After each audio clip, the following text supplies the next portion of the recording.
Good evening, gospel revolutionaries around the world. Yeah, it's me. Welcome to the bonus room about... Wait a minute. Well, as you guys know, there's been a lot of changes here in the Secret City, and one is that after almost 3 years of caring for my sister, she is now in assisted living. Very difficult, but probably nothing compared to the difficulty that she has had to go through in being going through this huge change in her life.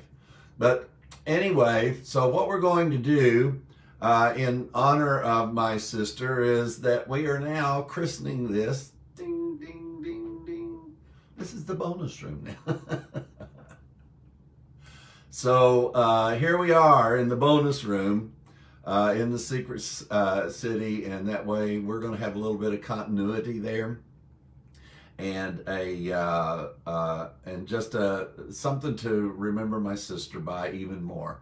Not that I ever forget her for sure. But I appreciate all of you guys who have been so wonderful during this time, so supportive of me being here and taking care of my sister. I'm still here. Future plans are in the air, so we don't know what's going to happen just yet. What we do know is that the gospel is going to go out around the world and continue. It has been going out around the world, and it's going to continue. Tonight, I want to share with you what I'm just, Daniel and I are doing. We are doing the most amazing series on the manifestation of the sons of God. It is another great one-liner, entire denomination creating phrase out of the Bible that is taken out of context.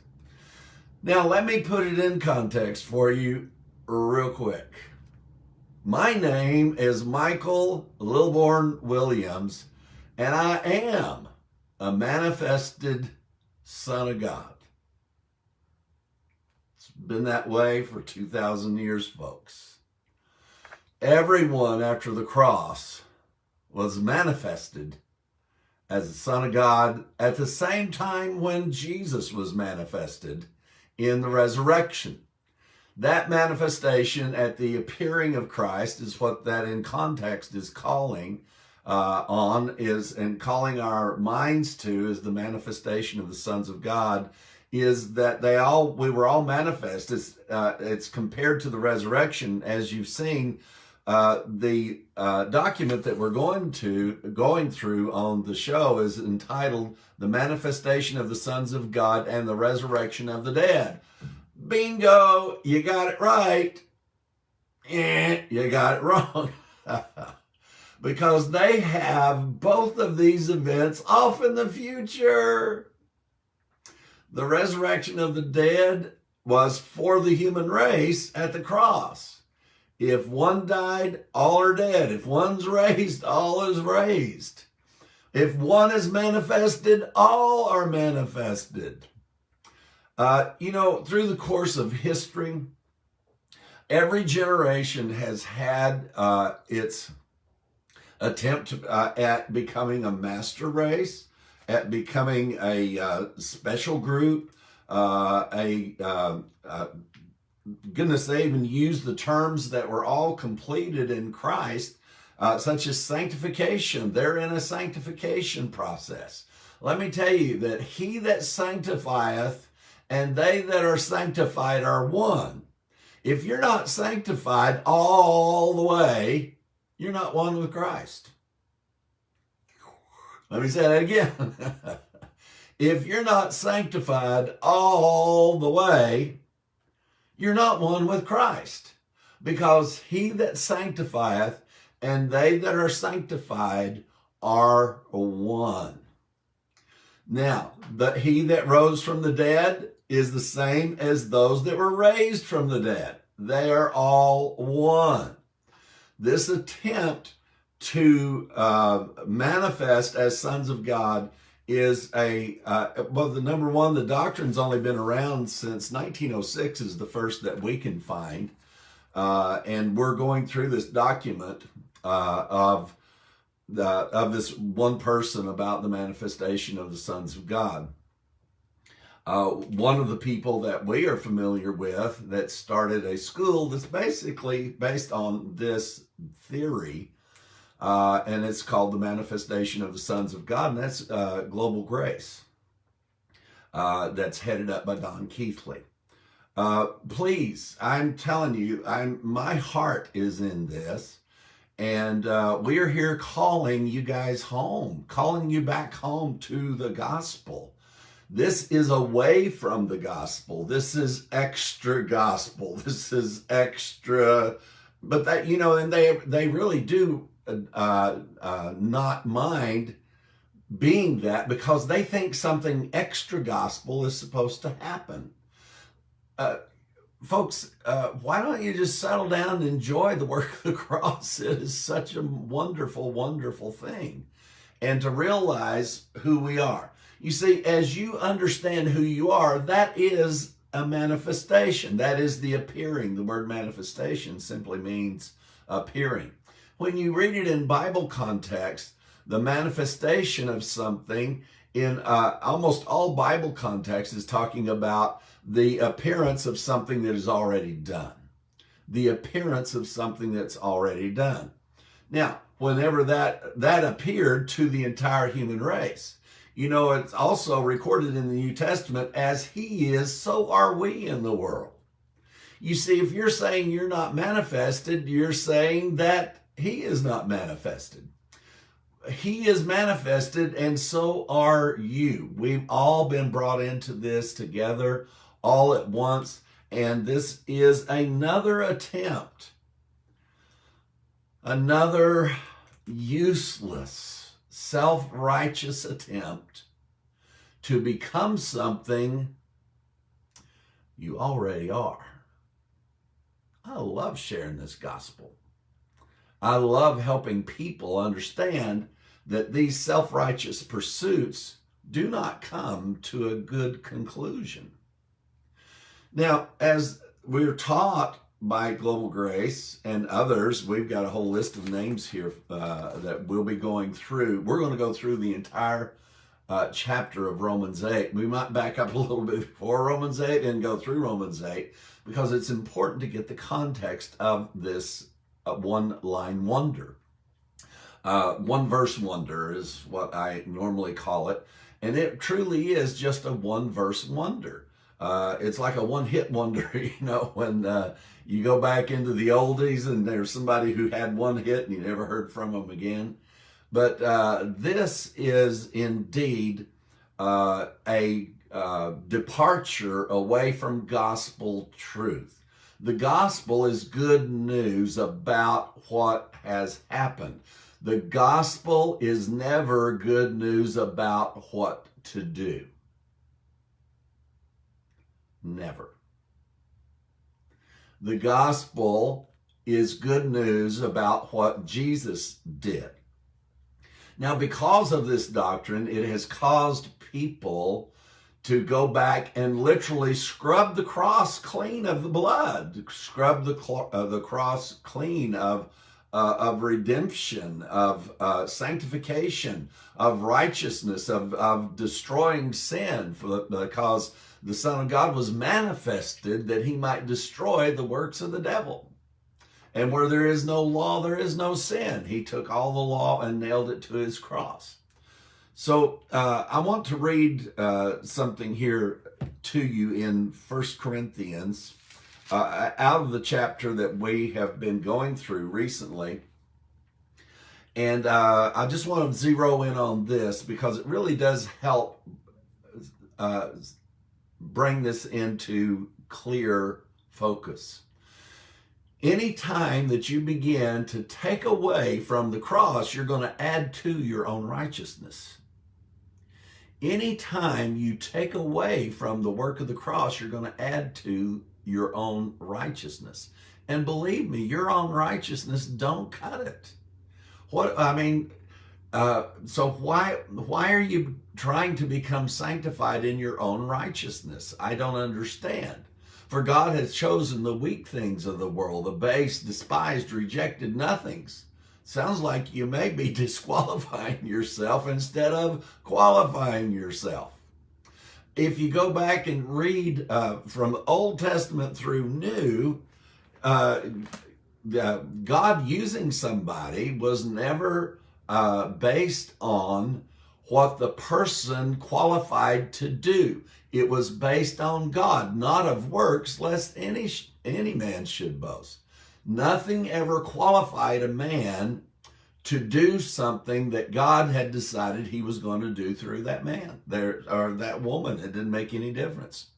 Rahab the harlot didn't stop being a harlot when she was used by God.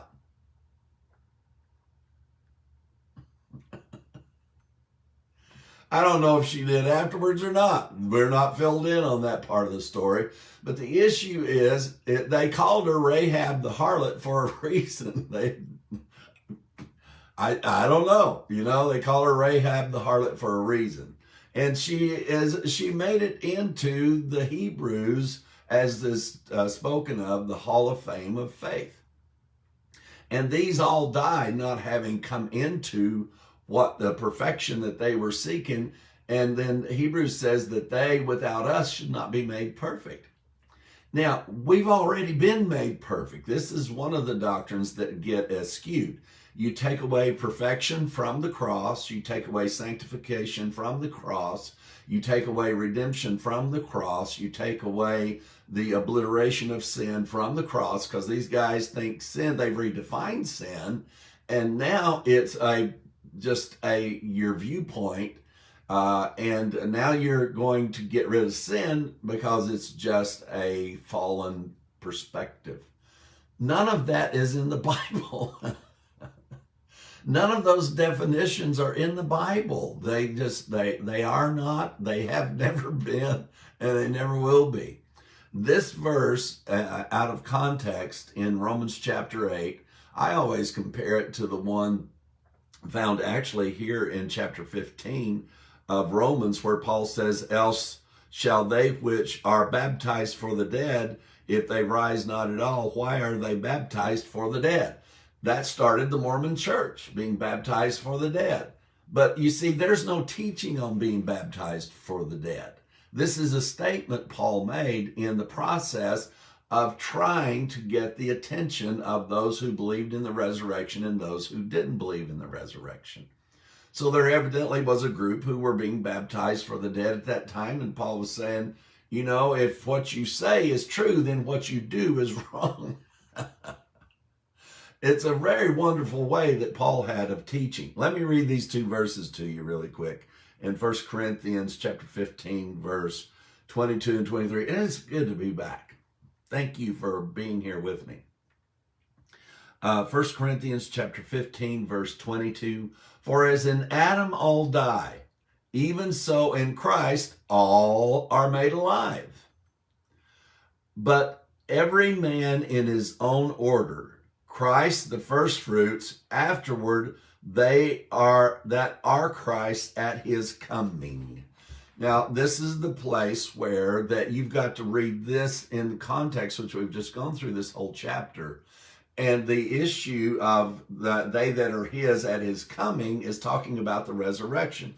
That's what this whole chapter is about the resurrection of the dead and the manifestation of who we are in Christ at the resurrection. You're not going to become something more by believing. You're not going to become something more by doing, by praying, by all your efforts, your tithing. Nothing is going to give you a higher position in God. It is a self-righteous pursuit, and all self-righteousness stinks. And it'll never do anything else but stink. So whatever Jesus is, that's what we are. Now that the resurrection has taken place, you're not going to merit anything with God by being or doing something better than what you just are. That has never been true anywhere, Old Testament or New. It's never been true. But what has been taken out of context is the two statements, the manifestation of the sons of God, whoa, whoa, whoa, straight out of context, and we are going to cover that chapter completely for you. And the resurrection of the dead, whoa, whoa, whoa. It's not a future event that is being spoken of in the context of 1 Corinthians chapter 15. It is a resurrection that took place that raised everyone to life.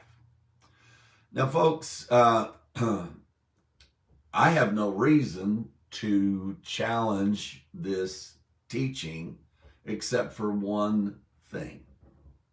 I really do care about you. And I know what self-righteousness can do, and I know what self-righteous pursuits can do. I've pursued my own righteousness as often as anybody out there. I've walked the streets 8 hours a day. When I first came into any type of group in Christianity, I sold everything that I had, gave it away, and I was obeying Acts. And they sold everything and parted every man as each man had need, and nothing anybody had was his own. I didn't even own a pair of underwear. I got something out of the laundry after all of our clothes were washed. And if I happened to get a pair that I had on before, hooray!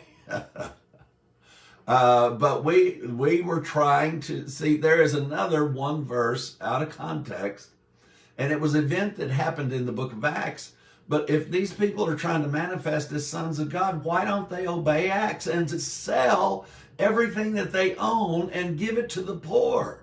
Why is that not one of the pathways to sonship? I'll tell you why. I don't have to, do I? I don't have to tell you why. Nobody wants to give away their money. Nobody wants to give up their house. Nobody wants to give up their property. But that's what they did in the book of Acts. So why don't we do it? It's amazing how selective we become when it comes down to what form of self-righteousness we really want.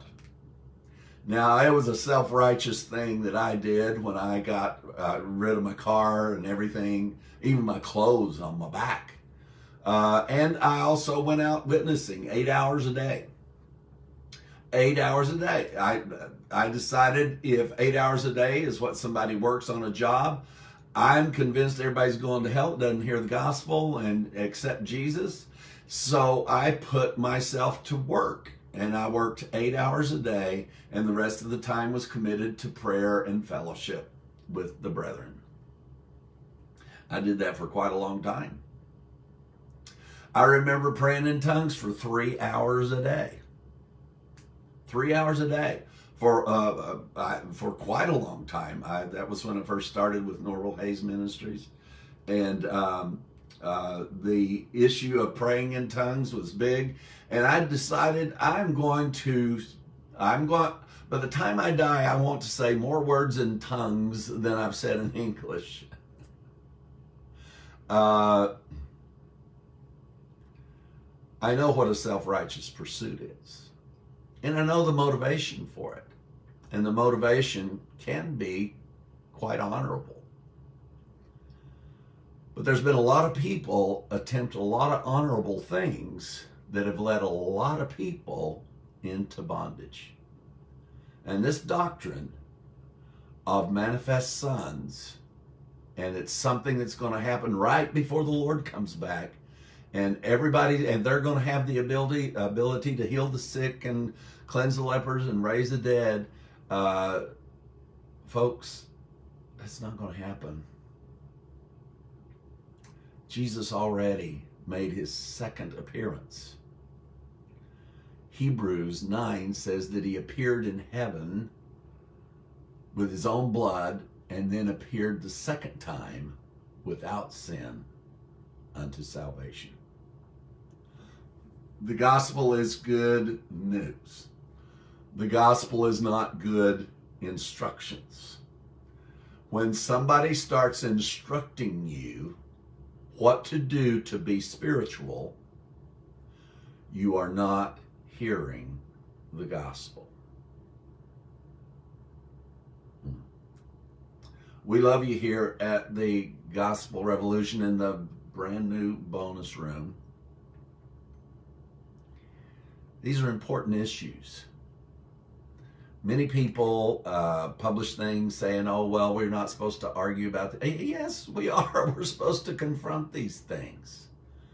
Paul confronted these things. And one guy responded to me on Facebook and he said, I think Paul didn't confront them, that he exposed them. That's what confronting is.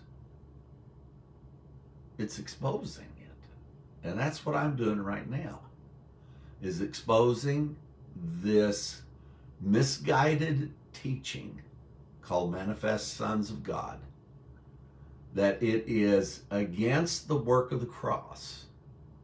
It is an insult, not an exaltation. It is an insult to the work of the cross and to Christ himself. If you are pursuing to become a manifest son, you have fallen from grace, and the work of Christ becomes ineffective.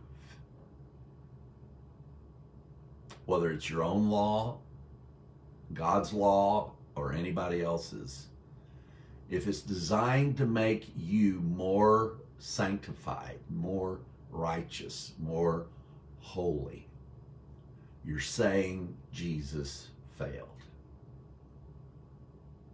I think I should speak up about that. How about you? Let us know what you think. We're always open to that. We always want to know what you think about what we're saying, about what we're teaching. You can challenge us. We're quite all right with that. There's a lot out there that just seems that questioning or shining the light on something, we want the light to shine on what we're saying. And yeah, that's right, Jackie. This is good news. It's not good prophecy. It's good news. And it's not good instruction. It's good news. It can't be good instruction and good news at the same time. News is something that's already happened. We do love you guys. So keep us tuned in. Please don't forget that we'll be publishing our podcast every Friday. And if you don't get that, just go on to the Gospel Revolution site and add your email address into on the first page there, and you will have it delivered to you in your email. Or you can just go to gospelrevolution.com and watch it yourself. You can also go to YouTube. Gospel Revolution 1 has all of our material under Gospel Revolution 1.